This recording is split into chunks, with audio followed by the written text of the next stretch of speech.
as if by magic. Okay, well that was a lovely lull pause before we had to do any of that bashing on glasses to get you all to stop talking. So a very warm welcome to everybody, to those of you who are physically here in the room in Glasgow this afternoon, and to those of you who are joining us remotely for this workshop on why good data matters. My name's Sharon Allen, and I'm the Chief Executive of the Arthur Rank Hospice charity in Cambridgeshire and a Hospice UK trustee, which is why I've got this gig, I think. So the recordings of this session, and all sessions indeed, will be available in 10 days' time on the new online platform, and details of that are in your conference brochure, and for those of you watching online, I believe on the sign-up that you got in to be watching us. Because we are live streaming this session, those of you who were watching online can put your questions in the Q&A box underneath the live stream. And for those of you here in the room, you should be now familiar with this. Your questions, please, to go into Slido, and I will be able to see those questions by magic on this iPad in front of me here. And that means that everybody, doesn't matter where you are, everybody has the same opportunity to ask a question, and also helps avoid the need to pass microphones around in these COVID times. I want to thank our gold sponsor and session sponsor, Dreamscape Solutions, and you're going to be hearing from Bernard shortly. I'm sure I don't need to tell you to do this, but please, as part of the housekeeping and respect for our speakers and your fellow audience members, please turn your phones onto silent, including the speakers, because it might interfere with the microphones. If there is an emergency, an announcement will be made asking everyone to evacuate the venue and head to the nearest available exit. The muster point is between the SEC Centre and SEC Armadillo, and no one is to return to the building until official announcements have been made by the SEC. Okay? Got that? So, why good data matters. I think it's becoming increasingly clear to all of us that having the right data and the tools to interpret it are key to effective planning and strategy, and as we heard this morning, implementation. So in this session, we're going to look at using data gathered both internally and with our system partners to inform data-driven decision making, and how data can support with our fundraising activity. So we have 3 speakers, 2 in the room and 1 joining us virtually. So in the room, we're very pleased to welcome Bernard McCabe, who's the director at Dreamscape, a digital technology company helping hospices to thrive through innovation, creator of the fundraising fitness test. Bernard is a leading data analyst in our sector, advising 35 of our member organisations on their income generation strategies. A passionate advocate of transformation through technology, Bernard will explain how we can steer towards sustainable futures through prudent innovation investment. And Bernard is going to be joined by Janet Abraham, Head of Fundraising at Clare House Children's Hospice. Janet is responsible for leading the mass market directorate within the fundraising department, including individual giving, lottery, in-memory, legacy and community, and admin. She's also passionate about data-driven decision-making and using this to drive. I'm expecting a lot of passion from you two, expecting to support her engagement and stewardship to encourage longer-term loyalty. Janet's been a professional fundraiser for nearly 15 years after moving to the sector in 2008. Prior to this, she had a number of senior marketing roles within the commercial sector, including Very, brackets, formerly Shop Direct, and Dr. Utker. Is that how you say that? Okay, thank you. And then our third speaker, Tim Clifton, is Deputy Director for Digital and Information at Helena Hospice. He's worked in the sector since 2006 with a digital remit. Part of his scope is business intelligence, the business intelligence team being formed to provide a comprehensive view of hospice data and systems to drive change, eliminate inefficiencies, adapt to market changes, respond to opportunities and justify funding. Tim, unfortunately, was unwell, so he is now joining us remotely. So please, everybody, keep everything crossed that that bit works. But let's go with the live people first. Bernard, over to you.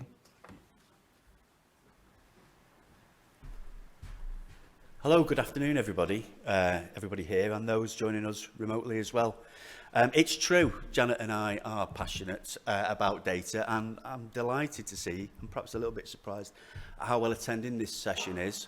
I think data, understanding data, analysing it to improve all areas of hospice improvement is key here. So thank you for joining us today. So yeah, data, what can we do with it? Well, I want you to be able to improve performances right across your hospice. Just a brief introduction, if you didn't need to see another photograph of me there. A suit, I seem to wear a suit once a year, and it's at the Hospice Annual General Conference now, after the pandemic. My company is Dreamscape Solutions. We provide two services. One is the fundraising fitness test, which is popular, it's free, and it's a data analysis service for fundraising KPIs. And our other service is Happy, which is a web solution specifically for hospices to improve fundraising, marketing performance, and operational performances. But really what I want to talk to you today is about the fundraising fitness test. We're in a very privileged position where we've conducted fundraising fitness tests for over 40 UK hospices now. And I'd like to share the insight that comes with that. And so we can, a problem shared is a problem halved. What does the fundraising fitness test do? It measures the main pillars of income generation: acquisition, retention, attrition, average gift values, and average frequency. Those are the core KPIs of measuring and assessing your fundraising. Now, if we measure something, we can manage it and look to improve it.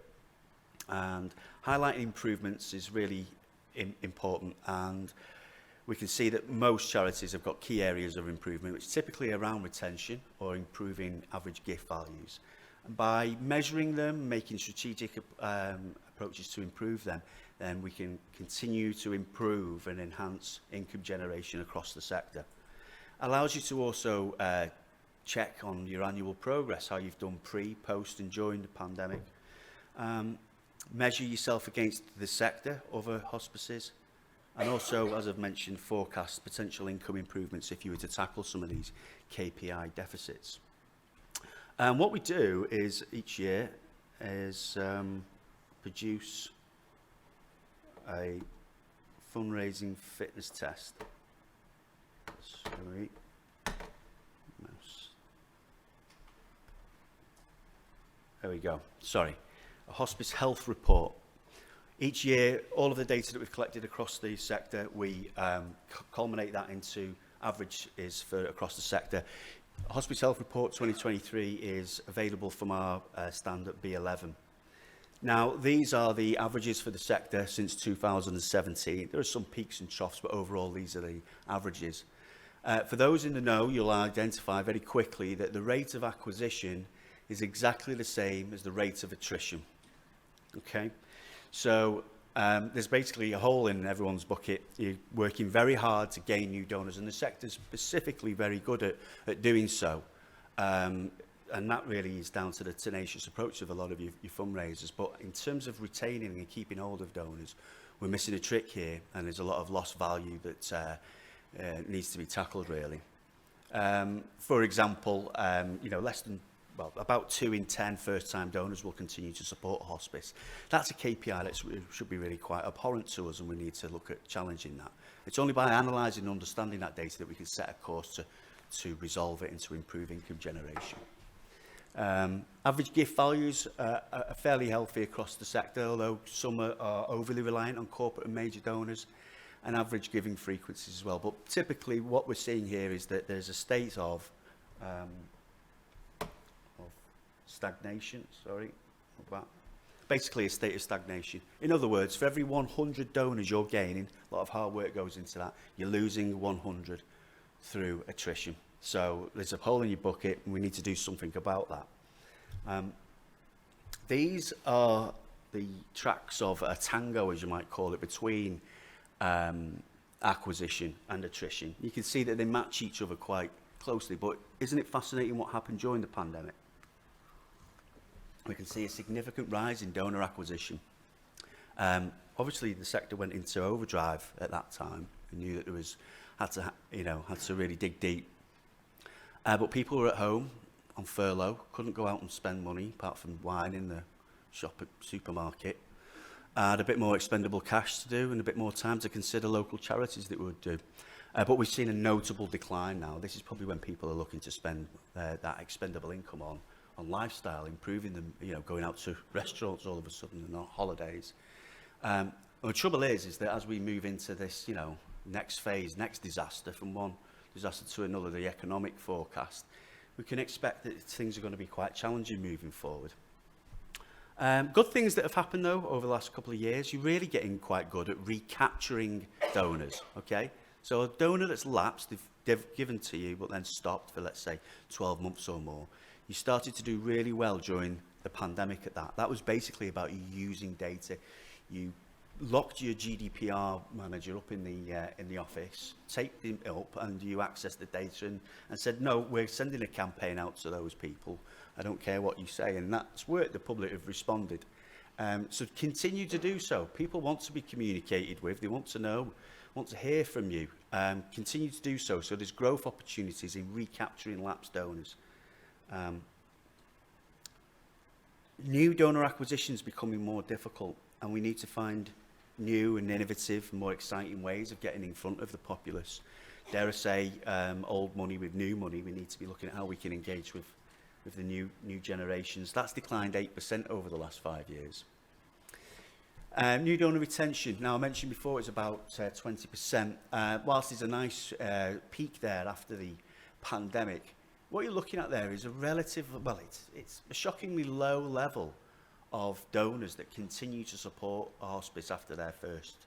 It's hovering between 25 and 18% over the last 5 years. And this is something that the sector needs to tackle. How can we improve a value exchange relationship with a new first-time donor? How can we retain their support? How can we, excite them to becoming a consistent and continued part of your family?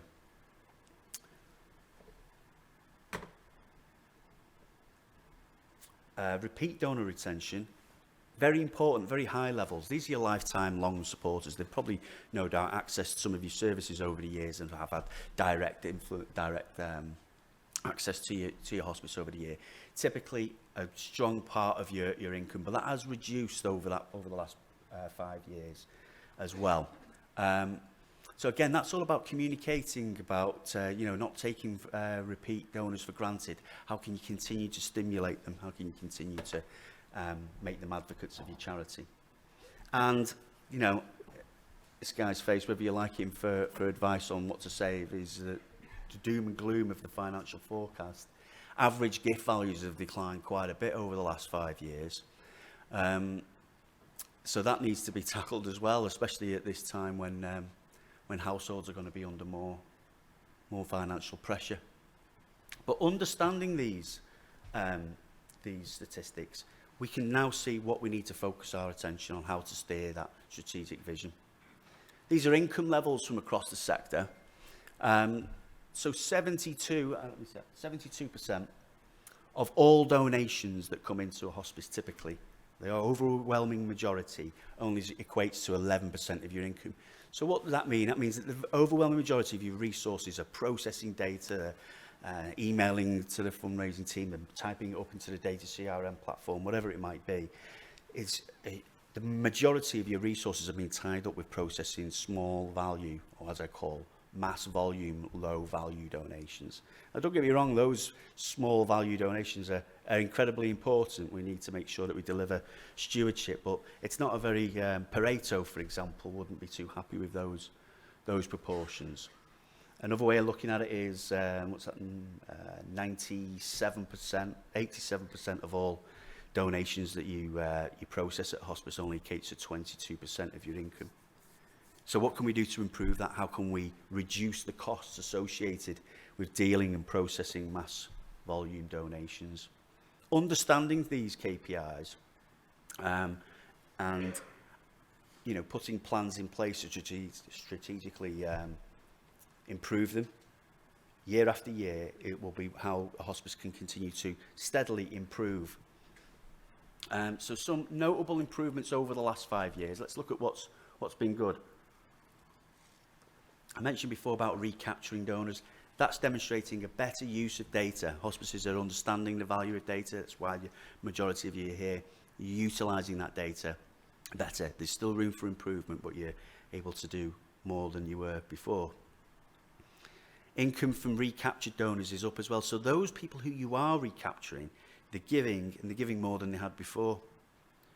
Average giving frequency is increased. Now that's, I'm a big advocate of hospices putting regular giving, monthly giving as their primary method of supporting charity and hospice. I know that's easier said than done, but it does deliver for higher levels of income per donor, and also a stable level of income as well. Income from newly retained donors. So those new donors that you are retaining are quite good and strong advocates. Yeah, we know that we need to do more in terms of retaining more donors. And let's look at summarising that then. So, in summary, unfortunately, the sector's been strangled by high attrition. That it's offsetting all of that hard work in terms of gaining donors. 60% acquisition, 60% attrition. We're in a process of stagnation. And the sector is struggling to cope with the increased costs. I think Hospice UK this year estimated that the sector will face additional costs of around £2 million per day across the sector, that is. And you're going to expect it decreasing in gift values as well. And it's continually challenging to find and inspire new supporters. So what can we do about that? Well, tackling retention and improving the post-transaction stewardship experience. Really, your donors are, let's call them modern consumers, and their expectations are set about how they will interact with consumer or retail environment. So ask yourself, your hospice, if someone was to make a donation, let's say a £10 donation, what's the post-transaction experience that they get? And does it meet expectations? Does it meet a certain level of quality where people are enthused or engaged enough to continue their support? Or is it lacklustre? Does it take too long? Is it too slow? That experience of once a donation is made and how that donor then feels connected and a part of your hospice is absolutely critical to success. And if there's one thing that this sector needs to do, is to radically improve its post-transaction experience for donors. What do I get out of this? Of course, there's goodwill. People want to make a donation. I feel good about myself. But they need acknowledgement. They need to feel engaged, feel important, feel special. And we also need to streamline the costs associated with dealing with mass volume, low value donations. As we move into the cost of living crisis, I don't believe that the volume of donations will decrease. I think that the value of donations will decrease. And we need to prepare for ourselves for that. We need to be streamlined and efficient. If you were to contrast a commercial organisation, let's say a £10 million commercial organisation with a £10 million a year hospice, their levels of digital infrastructure will be significantly different. And that's what we need to do, is we need to modernise the sector so that it's swift, efficient and effective. And our donors will appreciate that as well, because they'll get to feel that their donation, whether how small it might be, is going on a lot longer. So how do we improve things like donor retention? These are the do's and don'ts from a Blackboard report some time ago. Reasons donors don't continue to support you. They receive no information on their impact. As gasping as that might sound, it's probably quite reality. Doesn't remember, so it wasn't even a memorable experience about after you donated what you got from it. Never received a thank you. Well, they might have, but did it go in the spam folder? Did the postman not deliver it? Overall, a poor level of communication post-transaction. And as a result, the donor felt that other charities were perhaps more deserving, more modern, more switched on. Okay, so knowing that, what can we do about it? Why did he stay? The donor perceives that you are effective. The timely thank you. You've had the opportunity to let your thoughts be known. You've been asked and engaged about your experience. Feel like their involvement has been acknowledged and appreciated. It's not rocket science. These are quite evident, but putting them into practice is perhaps a little bit more challenging than we'd like to think. But that's what we need to do, is the sector as a whole needs to really focus on improving retention. Because if we fail to meet expectations at that critical point where we're taking money, the ask, how can we expect ongoing loyalty and advocacy thereafter? That point where we've made all this with brand awareness, you know, we've put together a supported journey where we get to that point where we're going to say, can you donate to us? And if at that moment we fail to deliver a post-transaction experience, then how can we expect loyalty and advocacy? So a lot of the stats that I've shown you there are snippets from the Hospice Health Report, copies of which are available at our stand, B11.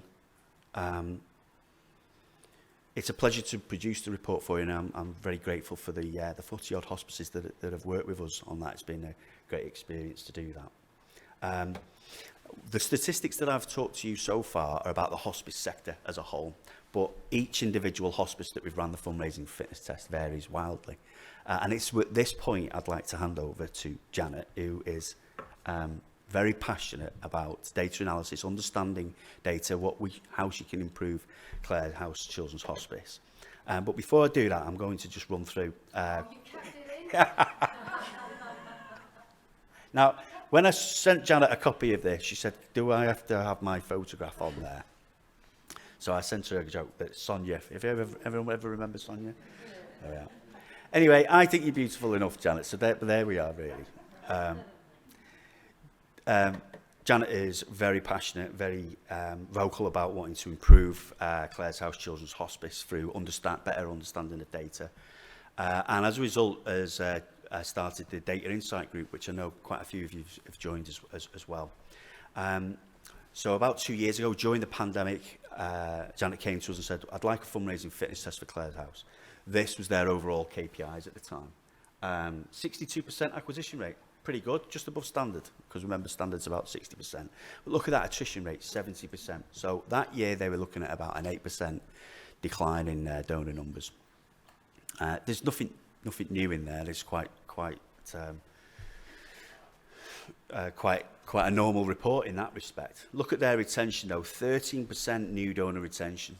So you're getting close to just one. Well, you're 1 in 10 first-time donors. We're continuing to support there.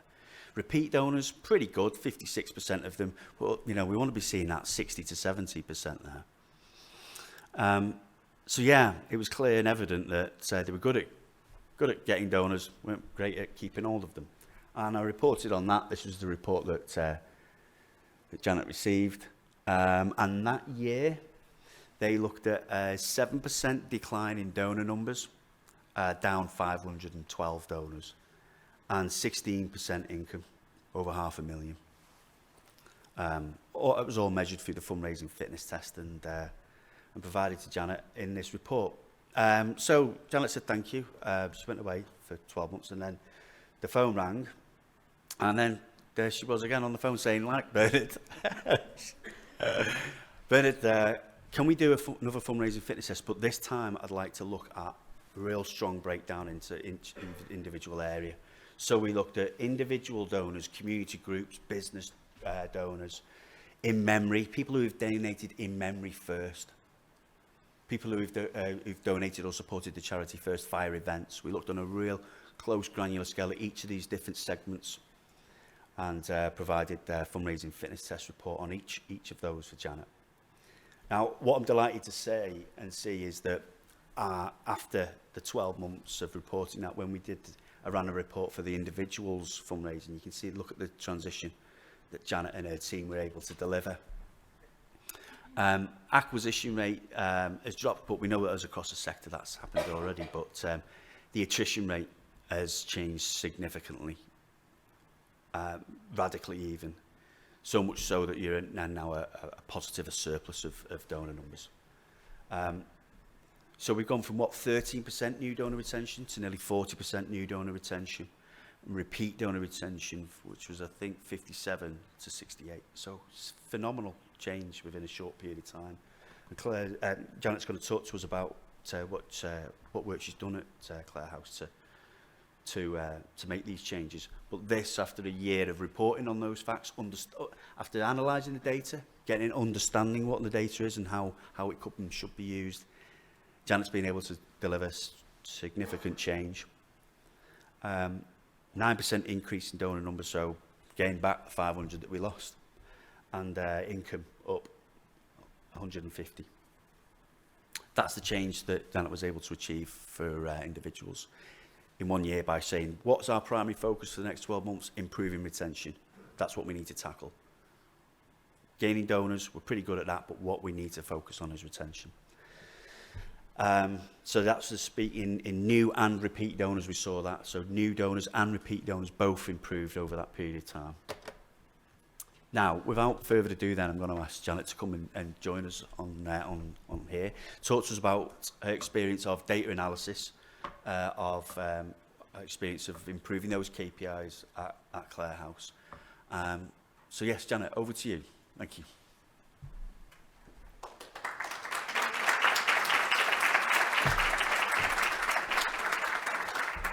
Thanks, Bernard. I've just got two things to say. I'm wearing contacts, so I'm just hoping they last for the next 15 minutes and don't fall out because I'm not used to wearing them.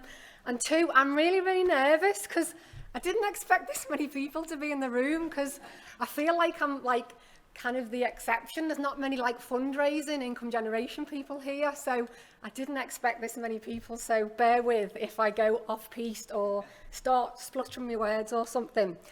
So just to pull on from what Bernard was saying about what Clare House did, well, we just basically listened to the evidence. There was two common themes that came out of our deeper dive into the fundraising fitness test.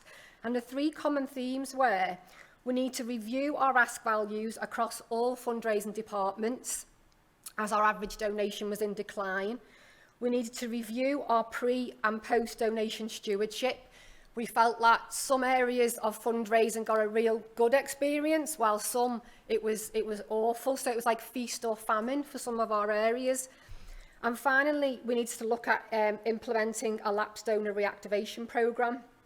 And when Bernard showed those kind of before and after figures, I gave my Director of Income Generation a massive wink, because we set ourselves a target of just improving retention by 10%. And I think it's 20 to 30 odd?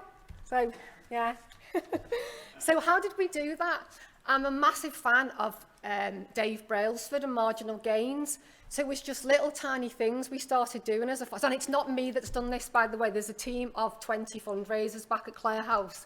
It was just me that I'm quite gobby and I'm quite vocal, and I was just like, we need to do this, we need to do this. And everybody got behind what we needed to do and kind of supported it. So it was just introducing small things at the start, like not saying, oh my God, how are we going to do this kind of thing. So some of the things we've done is looked at our internal thank you processes. We had a lot of different touch points when our donation came in, especially offline donations. We still get quite a big amount of checks and cash that come through, especially when we do appeals. So it's looking at how we can, get a more timely thank you letter out by working with other support teams in Clare House, like our information management team and our finance team, to get thank you letters out a lot quicker to supporters. We also have introduced an acknowledgement for new supporters. So we want to acknowledge that we know we're seeing this is their first donation, and we started to take them on a little bit of a different journey than it was if it was a repeat donor. I'm trying to think of some other things we've done. We're introducing surveys to ask supporters. So it's all about supporter engagement and not just communicating with our supporters when we're asking them for some money. It's just continual engagement with our supporters. So in the new year, in a couple of weeks' time, we're actually sending about 30,000 of our supporters via email a survey to try and sort of evaluate their loyalty, commitment and trust. And I don't know whether anybody's heard of Adrian Sargent, but there's basically a list of questions out there that can gauge how committed, loyal and valued your supporters feel the hospice feels about them. So we're just using that's already out there and trialling that for the first time. So that's just some of the things I think we've done as a hospice to try, like I say, little tiny marginal gains to try and improve our retention rate. So just to kind of bring my next 10 minutes into the slide, like Bernard said, my background is in direct marketing, and in that kind of income generation field, we are fortunate enough to have some key KPIs like average donation values, response rates, return on investments for campaigns. But this is lacking across the whole of the fundraising, all the fundraising income streams.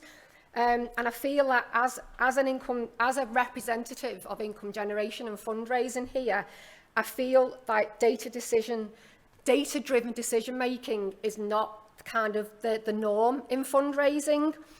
I think the majority of work done in this area is corporate-sized charities, and they state what best practice is, but this is often that they have a load of specialists, like a massive department that say, oh yeah, we can do this, that, and the other, and these departments can help measure what they've done and evaluate whether it's working, good, bad, or indifferent. Like probably many of you here today, as a hospice, we don't have the funds to employ teams of people to do that. So our internal expertise is quite poor. So we really need to try better to get to grips with this kind of thing.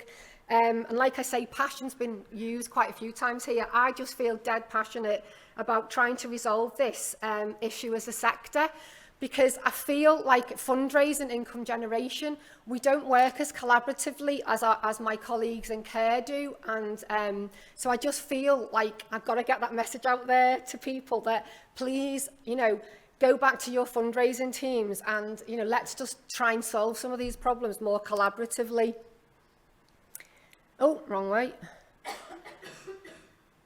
So, because I am quite passionate, we did do the fundraising fitness test with Bernard, and he was at a conference a couple of months ago, and I literally did collar him and say, listen, I feel like you can help me champion this. I feel as though we should be doing, like I say, a lot more as a sector, because from the fundraising fitness test, there's common KPIs that we can all use as a hospice to try and improve. But like I say, I just don't think we're doing it. I believe we should be coming together more as a sector to think of ways to share our common challenges around data and insight and work on shared solutions to problems we face. For example, how best do we measure whether a supporter journey is working? What is supporter engagement and how do we measure it? So with the support of Bernard, we launched the Hospice Data User Insight Group. Bit of a mouthful, so if you can think of a better title for the group, all suggestions welcome. The aim of the group is to share ideas, learnings and research and insight on all aspects of data-driven decision-making from an income generation perspective, specifically fundraising. We kicked off our first session a couple of months, last month, isn't it, November, yeah? And we started, we sent out a survey to all hospices that were interested in participating. And I just wanted to take you through some of the results from that survey that Bernard and I devised for the Data Insight User Group.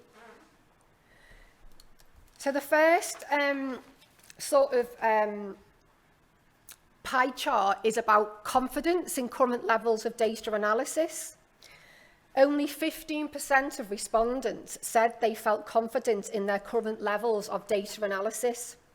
A number of hospices said they lack internal expertise to adequately manipulate data effectively, whilst others said they are either at the start of this journey or need to get better at data capture before they even start embracing data analysis. Another slide I wanted to share was around access to information. Nearly 94% of respondents to our survey were either unsure of or did not know where to access information, advice or guidance on data analysis.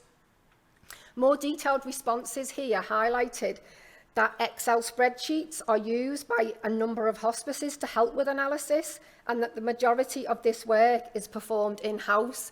And this kind of really jars with me, because the previous slide said we lack the expertise, but we're doing all our analysis on a spreadsheet internally.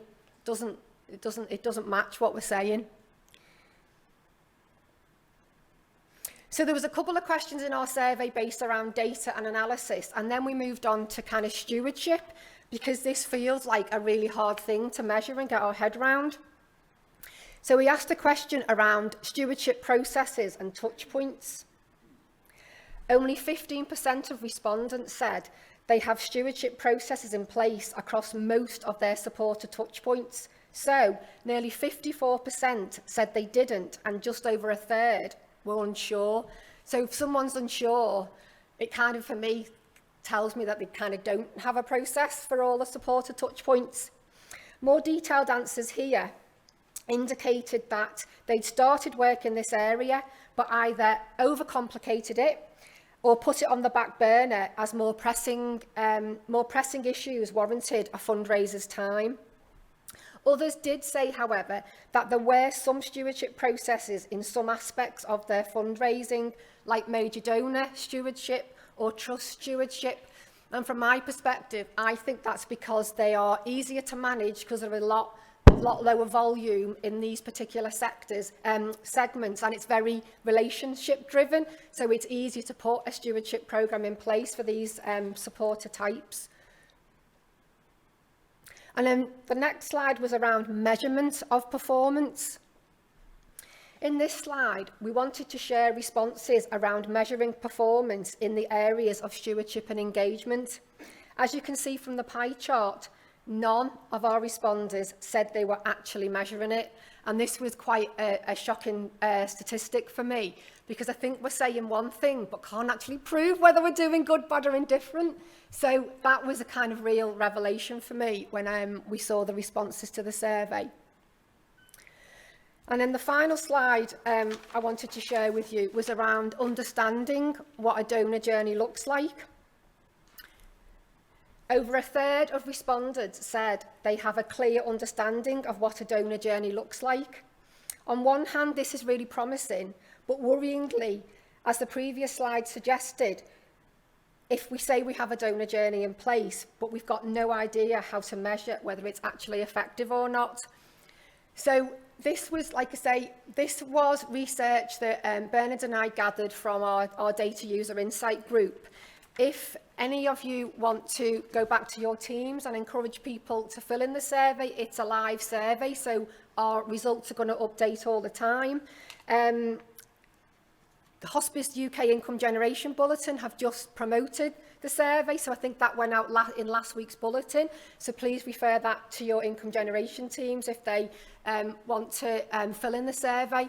And if they'd like to join the group, or anyone has a better name for it, just email me on the... Oh, yes! Just email me on the contact details below. So that's kind of like my little bit. So I'm going to hand back to Bernard now to close, if that's okay.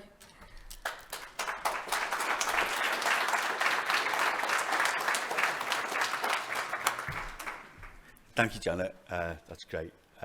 There we are. Let's get rid of Sonia now. Yeah, so it's great. Thank you, Janet, for coming and speaking today. I think hopefully you've seen then how having a report, some analysis, you can take action and move forward with it. So I think it's back now to yourself to move over to Tim, who I think is doing a remote thing then. So thank you, everybody. Thank you.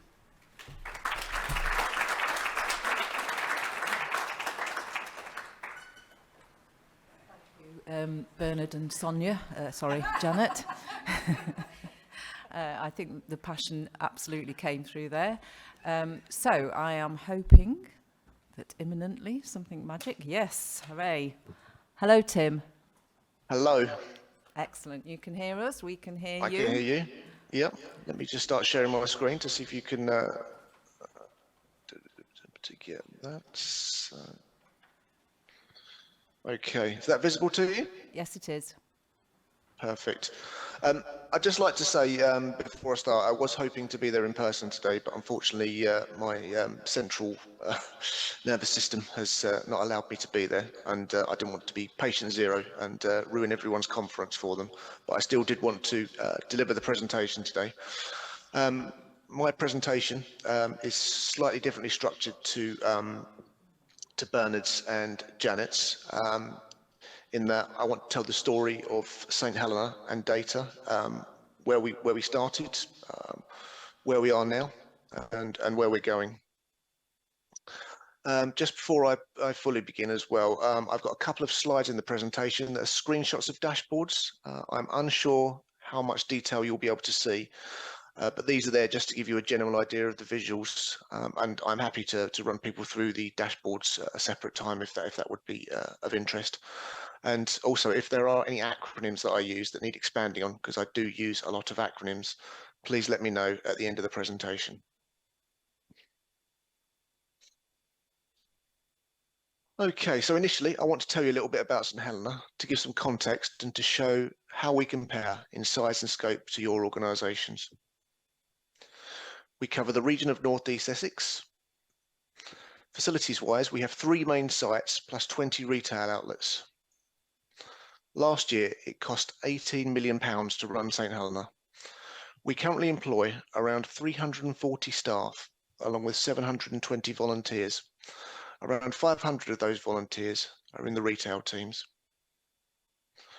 We run 2 lotteries with a combined total of 35 partners, with around 104,000 weekly plays. These are Your Hospice Lottery and Make a Smile Lottery. Myself, I've been with St Helena since 2006. Any of you that have also been in the sector that long will know how hospice digital operations have changed compared to those heady days. My role has recently changed to incorporate IT, business intelligence, and oversight of the customer relationship management systems across the hospice.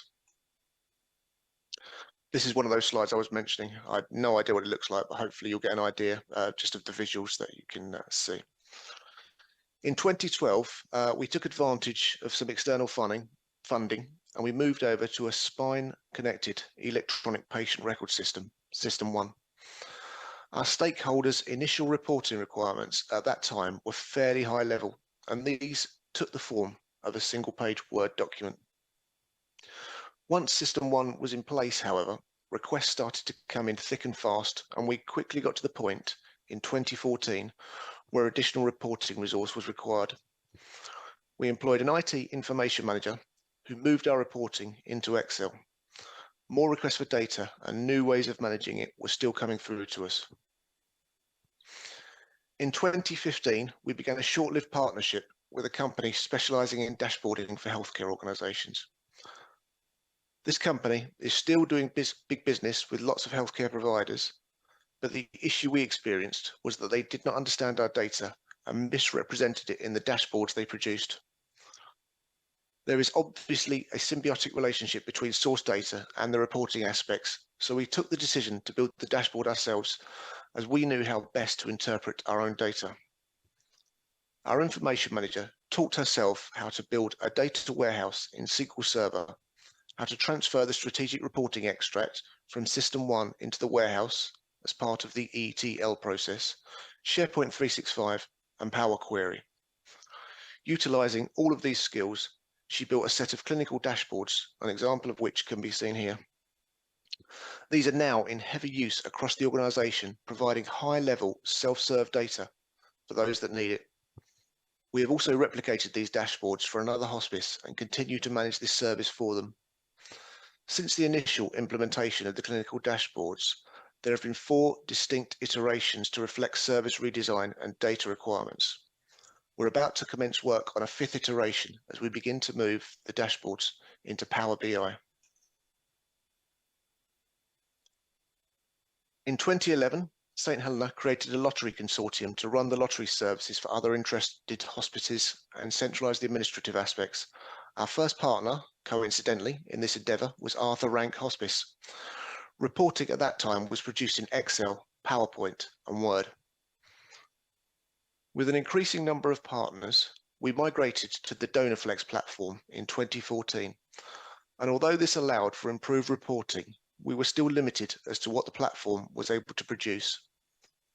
The way the system operated at the time, we had to involve DonorFlex for any change in process, and we had very limited control over the reporting that it produced. Over the years, we were able to improve our reporting processes by accessing the underlying data. In 2017, we introduced the Make a Smile lottery. This was launched to enable other non-hospice charities to take advantage of our new lottery offering.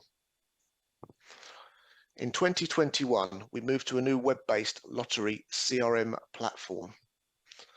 This platform gives us the opportunity to report using SQL and begin utilization of Power BI. Our lottery team have created a data model based on time increments, which has been used to create an easily manipulated dashboard, providing data such as sales within a particular time period or sign-ups per postal area. BI tools are now heavily used for all pre- and post-draw reporting. Data from Jumbo feeds straight into Power BI, and this enables us to get up-to-date information and manage performance. Our wider income generation activities are underpinned by the CRM Razor's Edge.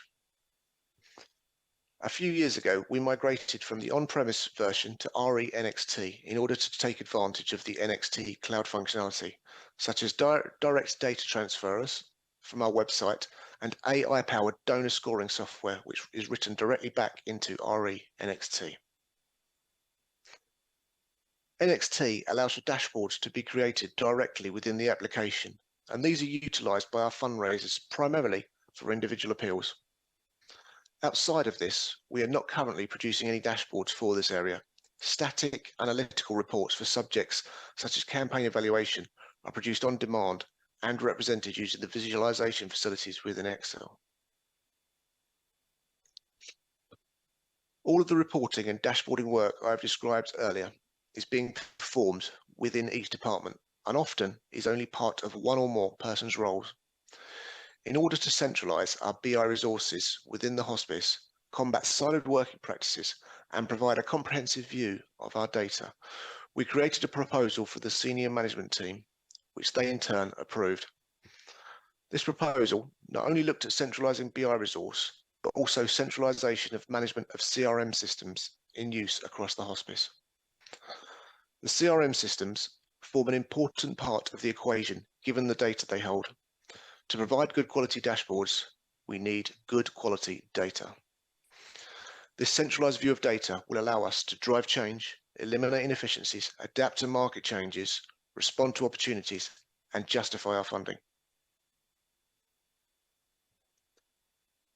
Earlier this year, we were invited to pitch project ideas at an event for non-governmental organisations by our local university. As part of their Impact Acceleration Account programme, IAAs are strategic awards providing funding to research organisations to use creatively for a wide range of impactful activities. The IAA programme is ongoing up until 2025, and there are many other opportunities for funding and collaboration with academic institutions available. The project we successfully pitched for is to enable data-driven decision-making throughout St Helena, which will enable us to combine our existing data sets and introduce external data sets with the aim of improving insights and visualizations. The funding provided has allowed the recruitment of 2 research assistants, and we are also working alongside senior academics in data science and marketing to help us achieve our goals. We will be feeding back on this in a Hospice UK Innovation Echo session in March next year, if you're interested in finding out how we have progressed. To aid our learning, we've also joined a few regional groups in our local integrated care system. These groups collaborate and share knowledge of their journeys at councils, health and social care organisations. Our local ICS also has a centralised BI team, and we have a close working relationship with them. Additionally, our income generation team regularly engage with data analysts from other hospices to share processes we have undertaken to help improve the quality of our data.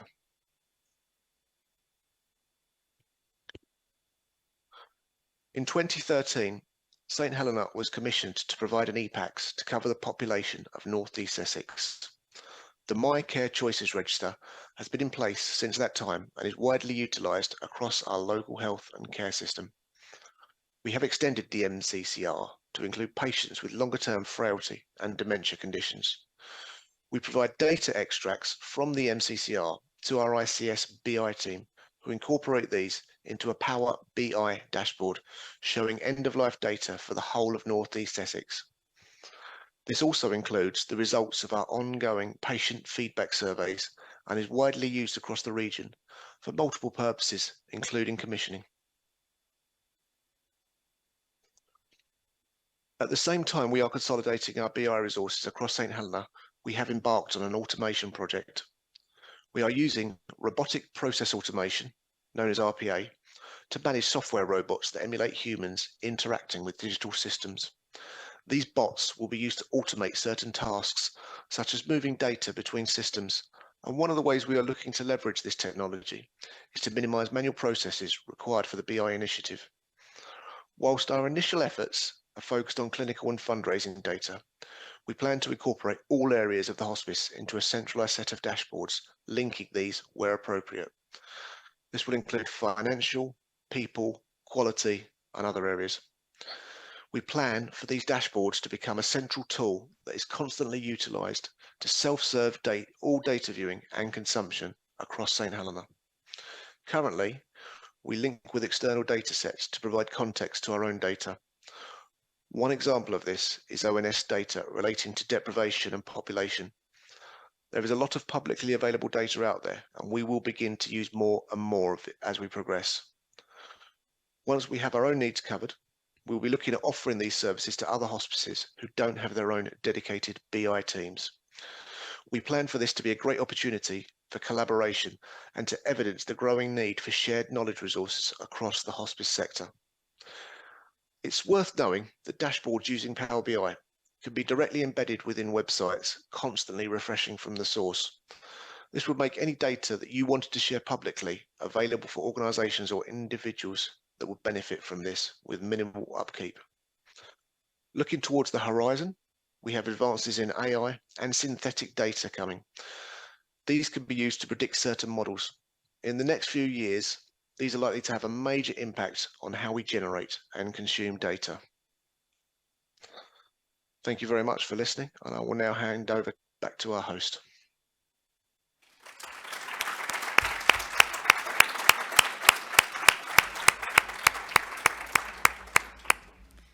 Tim, thank you so much for a really fascinating presentation and an amazing ability to rattle through acronyms like a magician. And thank you also for staying at home, because you do sound quite poorly. So, and we wish you better very, very soon. Are you feeling well enough and able to stay on for any questions that we may get through? I am indeed. Lovely. Okay, thank you. And Bernard and Sonia, do you want to come up so that people can hear you, answer any questions? And Mr. Technical Man, I've broken Slido. So I've got it on my phone, but not on the iPad. So I don't know whether... Oh, and we have a microphone in the room, breaking all the rules. So I've got one question at the moment on Slido. If you don't want the rest of the session to be me asking my questions to our speakers, please either put your questions on Slido or stick your hand up if you are physically in the room and you have a question. But let's go with the one that is on Slido. This is probably for you in the first instance, Bernard. What is the time scale? Sorry, just switch my own phone off. What's the time scale for someone to be considered a new donor retained as opposed to a donor recaptured? Okay, so a new donor retained, 12 months. So somebody donates again after 12 months, then they're considered to then be a repeat donor. So everything's based around 12 months for the fundraising fitness test. So to be considered a new or a repeat donor, it's if they continue to do so after a 12-month period. Okay, thank you. And I can see there's another one now up on the screen. How are you capturing your survey data? I can't see that from around the corner. Let me see if it's come up on my phone. Oh, yes. How are you capturing your survey data, and what percentage return are you getting from those on My Care Choices register? That's a question to Tim. Sorry, could you repeat that? I was coughing at the time. Oh dear. Oh gosh. How are you capturing your survey data, and what percentage return are you getting from those on the My Care Choices register?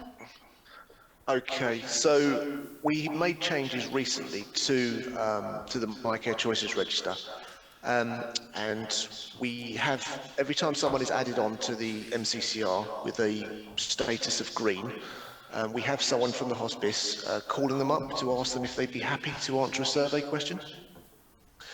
I'm not sure on the percentages, but I'm happy to feed back on that. I don't have the percentages available to me at the moment. But we do get quite a lot of feedback once we are out canvassing people. And the surveys that we have in place are repeat questions, so they will go out once a month, so we are able to measure differences in quality of care and anything else that is relevant for people's care. We also got some free text fields in there as well that's reviewed by our end-of-life board. Yeah. We are looking at making some changes at the moment to it, but I think probably the best person to contact around it, who's got the fullest data or the broadest overview of it, is Karen Chumley, and I can provide her email address if that would be of use to anyone. Okay, thank you very much for that. Janet, a question for you. Did you need to refine how you captured the data to get the best out of the fitness test? No, it was just all taken from our CRM system, which is thank you. And Bernard just gave us a template to work to, and we just downloaded the information from the CRM and sent it straight to Dreamscape. Okay, thank you. How confident of your hospice, I'm guessing this is a question for you again, how confident have your hospice staff been in working with data if this is a new area for them?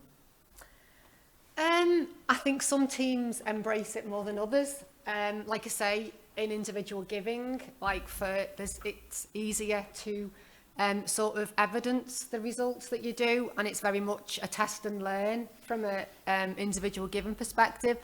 I think maybe our events team are not as warm to some of the evidence that our data suggest, and that's one of the reasons why I asked Bernard to do a bit of a deeper dive, because when we were looking at the attrition statistics for our hospice and the fact that it was so low, I was like, I need to know what parts of our fundraising is it generic across corporate, individuals who give us their own money, is it individual givers that raise their money through events? So that's part of that. So for me, it's about the evidence is telling the story, not just my gut feeling or my sort of assumptions that I'm making. So that's part of the reason why we did a deeper dive, was to really get underneath our data and see which parts of our sort of fundraise initiatives where attrition may have been a little bit worse than others. I want to ask Tim the same question in a minute, but just to follow up on that, have you had to do any learning and development with your colleagues around data collection, analysis, or is it just something that's sort of evolved? It's ongoing. We were lucky enough to, well, not lucky enough, we transferred over from, we sort of went onto a new CRM system about 3 years ago, and that was when really we started kind of banging the drum a lot more on, like you say, data collection. The more data we've got, the more analysis we can do. Clean data, we've still not got loads of clean data, but we are trying as a fundraising team and as an information management team to do that.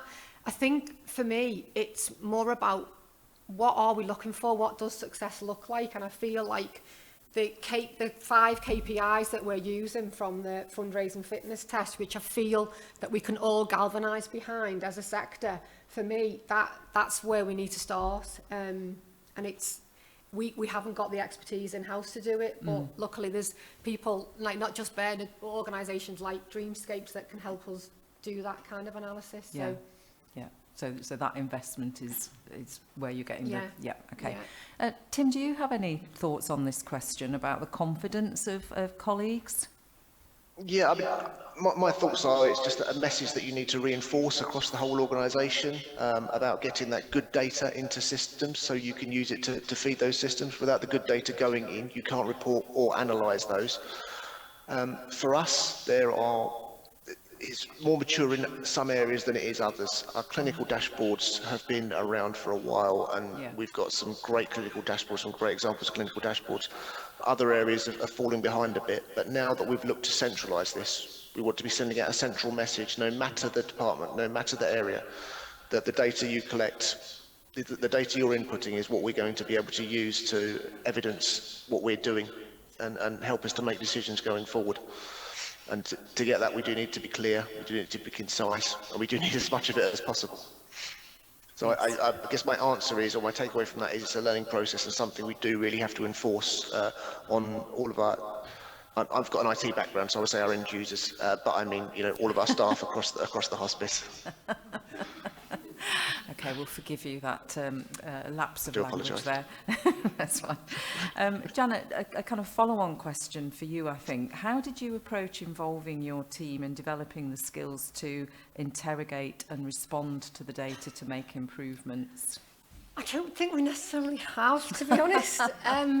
But for me, it's like you can't lie with what the data's telling you. So, we've got quite a lot of passionate, opinionated fundraisers, a bit like myself, back at Clare House. But I just, I think going back to the question just about getting people behind it, obviously when we were in lockdown and, it really helped us, like not having some out there fundraising to do. We really got behind sort of cleaning our data and really got behind sort of using all the functionality that our new CRM system provided. But I just think that I can, be as very passionate and very, sort of bang the drum, but it's the evidence that helps us make the decision. And that's what we've been using for the last sort of 18 months, 2 years, in terms of putting our fundraising strategy together. It's based on, where we can make the biggest difference. I mean, for us, in terms of, coming out of the pandemic now into a cost of living crisis, I presented some information to our ELT, and it was about, I can't control the cost of living crisis. I can't influence, I can't influence that, but what I can influence is my leaky bucket, and I can influence plugging some of those holes in the leaky bucket by improving our retention rates, increasing our average donation. And I think that there was a statistic that if we just improved average donation values across all the different fundraising initiatives and plug some of those gaps, we would have in 2 years' time a £300,000 saving on our bottom line. Now, there's not one event, not one campaign, or one major donor we could just go to and ask to make that difference on our bottom line within that period of time. And I think that's when the penny started dropping with the fundraising team about what the evidence was telling us from our supporter data. Yeah, that's really helpful, because it is that kind of evidence that's in your face and about where you're going to invest your resource, your energy, your passion, and what impact is it actually going to have. Brilliant. Thank you very much for that.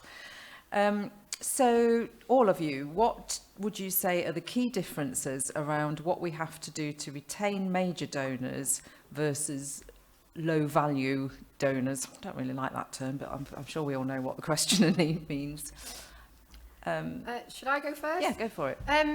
I think the biggest thing, so in my introduction, so I'm not, I share a head of fundraising role at Clare House. So I'm part of the mass market team. So I head up the mass market team, and that describes high volume, lower value donations. So there's like tens of thousands more people that I have to manage, whereas my other colleague heads up our major gifts team, which major donors falls into. And I think the benefit of that team is they've got a lot more, there's obviously a lot fewer donors, but they give bigger sums of money. But the teams can spend a lot more time building relationships with those supporters and making them feel like it's a one-on-one relationship. Whereas my side of the fundraising team, the mass market team, is trying to do that on a massive scale. So it's trying to automate where we can, but still make supporters feel like we know them and have a relationship with them and make them feel special, but on a much bigger scale. So it's, I hope that answered the question. Well, it answered it for me. I can't speak for the person who asked it. I'm going to come to you, Bernard, but let me go to Tim first. Do you have any thoughts on that, Tim? Yeah, I think what Bernard was saying earlier about the post-donation process and how we go back to donors is a big thing. I always think about that when I'm, when I personally make a donation, if someone's not coming back to me and thanking me properly, then that does have a big impact. And the manner in which we do this, I think, what do I get out of it? I think was what Bernard said. But I think that's a very strong point that he made there. As to analysing donors, I think one of the things that we'll be doing in the future is looking to automatically score donors. I know it sounds a bit tech heavy, but looking at donors and applying automated scoring to donors, so you know which donors to focus on for specific campaigns. But I think that is the future, the way that fundraising departments will have to approach these things to ensure that they're spending their resources in the most lucrative manner, I would say. Okay, Bernard, do you want to add anything? Well, I think both of the answers by Janet and Tim are exactly right. Automation really is what we're going to need to utilise to deal with the mass volume, lower value donors. And using things like artificial intelligence, whilst might sound quite far-reaching now, it is the reality. And there's no reason why you can't be, exploring systems to, activate your data. Automation and artificial intelligence, robotic machines, whatever, they are available for you right now. So that's what the sector will need to do, is to invest, understand, appreciate that, to deal with mass volumes. And like Janet said, in terms of, that's going to do, is free up, that automation will actually free up resources for you to be able to deliver much more personalised relationships with the proportional income, which is understandable. So, yeah, that's it. Great, thank you. Tim, where would you advise a smaller hospice charity to start with a data business intelligence transformation? Yeah, it's one of those things that can be quite resource intensive. So in the first instance, possibly look to partner up with someone. I think you need someone at board level who's responsible for data, and they can sort of push this down from the top once it's down there. I've spoken to some hospices recently, and they don't have anyone that's up near board level that is responsible for data, and I think you do need it pushed down from the top before you could start that. It can be an expensive project depending on the time frame that you're looking to put in place before you're going to start to see returns on this. But I think partnering up behind the scenes with some other not-for-profits is probably a good way forward, in my opinion. And the way I see the sector going over the next few years for some of these back office functions that don't need to be physically geolocated next to each other. There's no reason that you couldn't partner. Someone in Glasgow couldn't partner with someone in Eastbourne, for example, if you're just sharing these back office systems and the way you're analysing them. So I think that's something that we'll be looking to do in the future. Okay, and kind of following on from that, what, if you're able to share, what level of investment has Helena put into developing data analysis? How big's your team, and is everything in-house? Everything is in-house at the moment, yeah. So it was a real difficult one to unpick. It's taken me quite a while to push this through. I've been putting a proposal together for sort of a couple of years and just sort of refining. And what we had to do, one of the hardest things I would say, was to unpick the roles that are already in place, because business intelligence or reporting is not the role or the remit of one person. It seems to be combined with a role. So you know that person, say if you go in income gen, for example, that person may do some processing on your CRM, but then they're also responsible for reporting. And what we want to do to avoid losing sort of skills when people leave is to have it across the organisation, so people have got backup. You know, that's a starting process for us. The way we have started at the moment, we've got there'll be 4 people coming into business intelligence in total, with 1 person leading the team, which is quite a large team.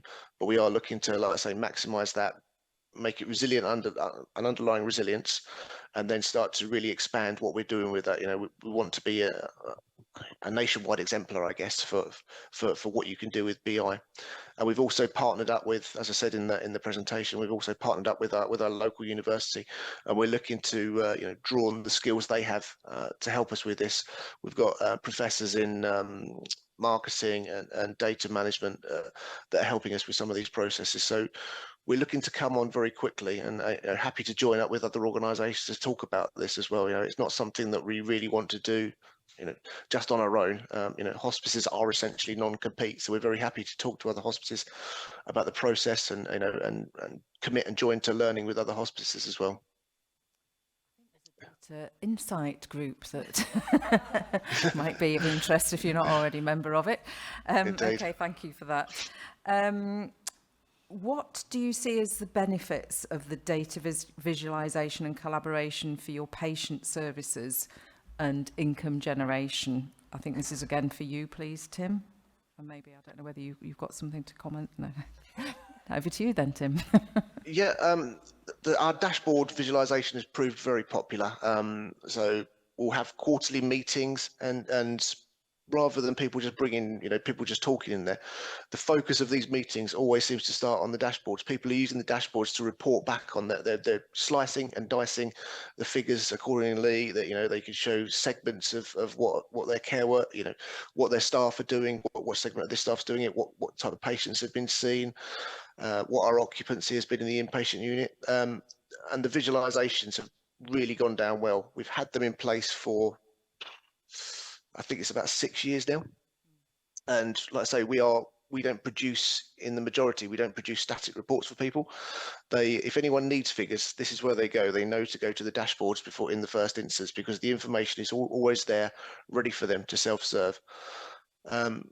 And I think data visualizations, as opposed to static reporting, tell more of a story. You can see where you are. It's not just a static report with a graph with no comparisons. You can compare it against Q3 and Q4. You can compare different areas of the hospice. You know, it's that visualization that really does tell the story and helps to engage the users or the consumers of that. And as I say, we are looking to, you know, to complement that data as well, to you know, just with external data, to see what we're missing and any opportunities that we've not been able to take advantage of yet, or any areas that we're missing out in providing care. And okay. So thinking about the external environment, I'm going to wrap 2 questions together here. So somebody said it's really positive to see you sharing data with the wider system. Killer question: have you been able to get our NHS colleagues to share data systems data with you? Yes, I think everybody in the room would like to know the answer to that. And alongside that, are your clinical dashboards available in real time to commissioners? So two questions about working in partnership with slightly different emphasis, and I can repeat either part because I know you're a poorly boy. Indeed. So have we got the NHS to share data with us? Not an aggregated high level. What they do, we contribute data to them, and they use it in a dashboard. So yes, all our data goes through a desk row. I don't know if you're all familiar with the desk row. And what the desk row does is they take the data that we upload, they pseudonymize the data, and then they use it up. They use it on their dashboarding or their reporting. They themselves are unable to reverse the pseudonymization process. So no, they don't share data with us at an aggregate level. They do, however, across our system, across our local health system, all our systems are integrated. So for example, if we use System 1 in the hospice, we can click on the patient tree, for example, and pull down the data from any of the services that are around, so from the hospital, from the community services. That's all available directly with no additional logons, all context-based from there. So not an aggregate level, but yes, at a local level for individual patients. The secondary question is our patient data available for real time with commissioners? It is not. We would love to have it available in real time for commissioners, but we use System 1, as I imagine many of people will use. And so what we have to do is download the data in System 1, and then we end up transforming that data, what's called munging it, and then loading it back into the system before we can report on it. And yeah, it's a proper term.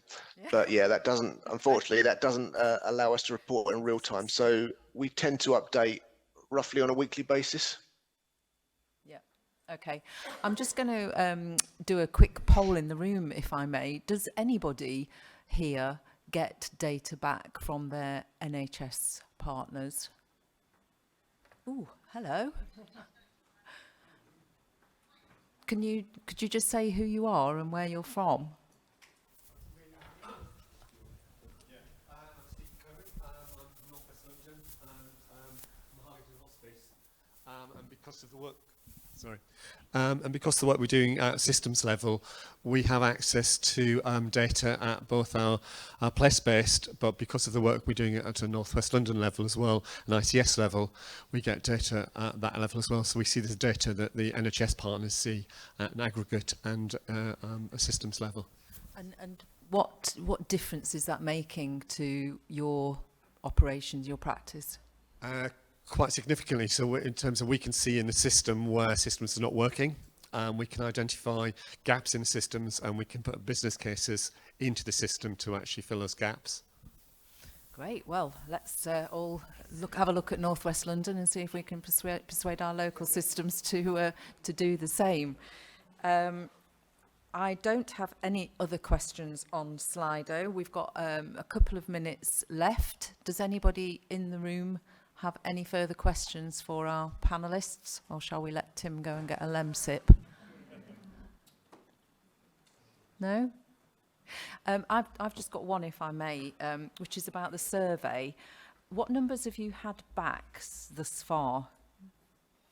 I think it's around 20 to 25 responses so far. Right.